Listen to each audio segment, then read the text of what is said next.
Dante. My name's Dante. I'm in an outdoor area here, like by the door. There's a smoking area. Someone gave me a Japanese joint. I've never smoked it. Anyone who can arrest me is in there. I'm like, fuck it, I'm gonna get high before my show. While I'm outside getting high, up walks the ugliest white person I've ever seen in my life. This guy is fucking terrible looking. I don't know what the fuck he's doing on a military base. Long, scraggly hair, dirty as shit, missing teeth. He is not a Marine. He is not Japanese. I am now extremely high. I don't know if he's real. At this point, he's like a midget to me. And he's not regular white guy ugly. You know the kind of white people I'm talking about? Have you guys ever gone to like an Indian casino and stayed too late?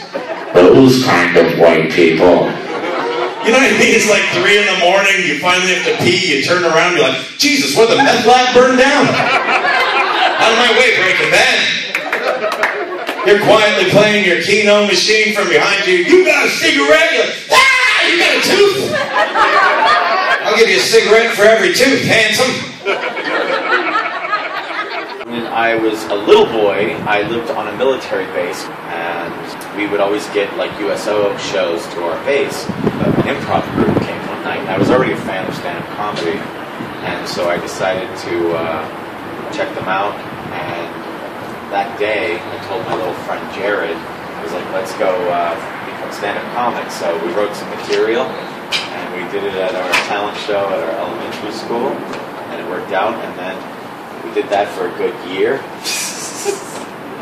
9 years old or whatever. And then when I was in high school, like 15, I decided to really do stand-up. So I found another friend, became a comedy team, started going up at the Comedy Store, and then by about 2 years later, we broke off as a team, and I've been solo on my own. And right now, this very moment, November, I'm celebrating 26 years in stand-up.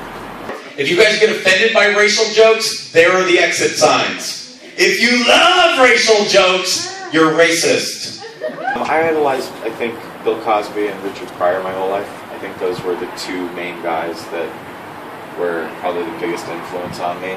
Richard Pryor actually had to watch through the door because my family would watch him. I couldn't hear all the curse words, but I had every Bill Cosby album for sure.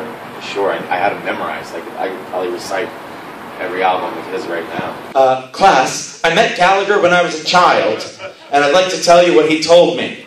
He looked me in the eyes, and I was like a little kid, and he said, Dante, if you tell anyone I played with your wiener, I'll kill your parents. I don't really watch late night talk shows. I've never even been on one. I haven't even wanted to be on one. Like, it doesn't do anything. I think the king of them was Johnny Carson, and when he was on, I wanted to be on. And now it does nothing for you. Like in the old days, like I'm sure you'll recognize some of these names. People like Joan Rivers, Louis Anderson, Jerry Seinfeld. They all got famous because they went on Johnny Carson. That doesn't happen anymore. See, I walked into a bathroom, some asshole wrote on the wall and said, I hate Nigers. I was like, no, you hate school, stupid. You don't hate Nigers. The best comics that I know are the most serious off stage. It's the ones that are always trying to be funny that are like the worst on stage. Now let's be honest. Is anyone here a cop? Raise your hand. Anyone here a cop? Alright. Anyone here have pot? Raise your hand. Just raise your fucking hand. Do it. Just, you guys, I'm not doing my final bit.